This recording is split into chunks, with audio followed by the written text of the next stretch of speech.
Crusader Kings 3 is in a bit of a controversy right now with its latest release of Legends of the Dead on March 4th. And today I'm going to explain a bit of what this is and why it happened. Starting off, looking at the Steam page, it is sitting at mixed reviews right now, and many of the comments below is talking about its $20 price tag and how it's not worth it. A common theme in many DLC releases currently, such as the one with Total War Warhammer 3. Many of the reviews also quote that the content in the DLC is not worth the $20 price tag. Do you think it's worth $20? Let me know down in the comments. I'll also be doing a deep dive mechanical overview on how plagues work in this new DLC in this video up here. If it's not out, go ahead and subscribe so you know when it comes out. I'll be talking about all the plagues and stuff in it, so it'll be great jolly fun. Shameless advertisement over. In this video, I'll be talking about everything in the DLC, some of the controversy around it, and my personal thoughts on it since I've been playing the hell out of this game for a bit. So, let us begin.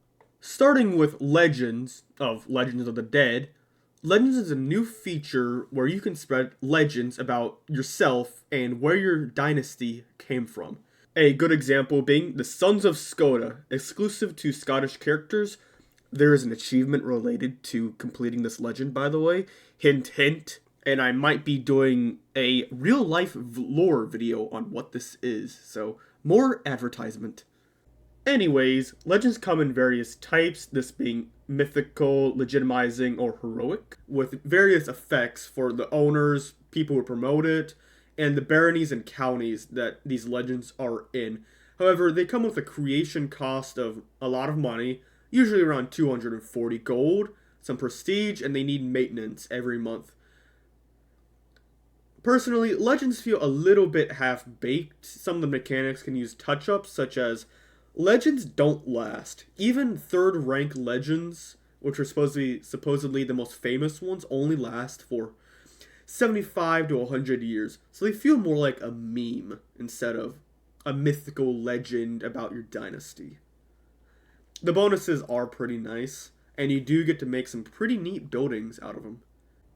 Now, from a gameplay perspective, a legend lasting 100 years in a video game where the entire game takes place between 600 or 400 years, depending on your start date, it makes sense that it's limited time. One legend, max rank, lasts pretty much a quarter of the game. But, on the other hand, legends like Arthur Pendragon, the King of England, I'm Arthur, King of the Britons, which is a legend in-game, is still very well known to this date, hundreds of years later. But in the game, they only last 100 years, and it's like, oh, what? Who's King Arthur? King of the who? The Britons. Who the Britons?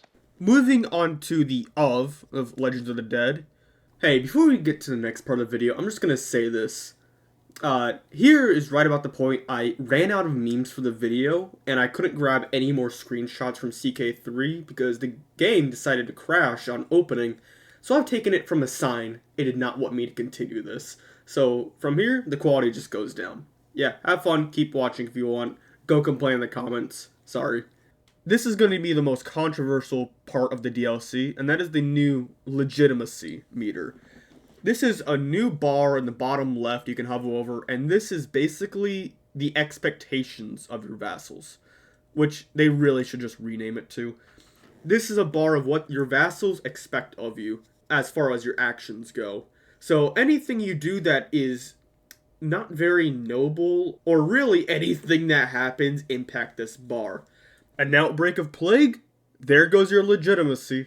Win a battle? You get some legitimacy. Lose a battle, whew, that's going down by 50 points. And God forbid if you marry a lowborn, because your vassals would rather staple your balls to a ceiling fan than let that happen. It will tank you 300 legitimacy, bringing you down from a rightful ruler to an illegitimate one, and you're probably gonna have a few rebellious or angry vassals on your hands. Yeah, have fun with that. It sucks. I found out the hard way.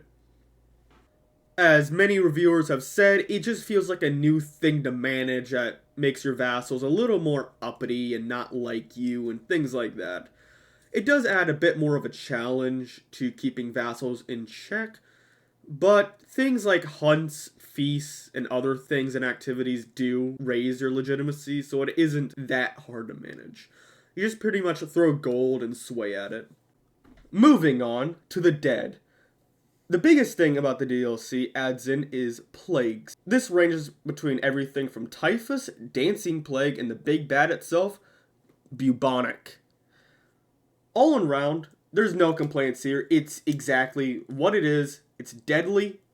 It kills even minor plagues, killing dozens of characters, with major plagues killing thousands, and I have yet to see an apocalypse one because I cannot get my dynasties to survive that long from the 866 start to get to bubonic plague.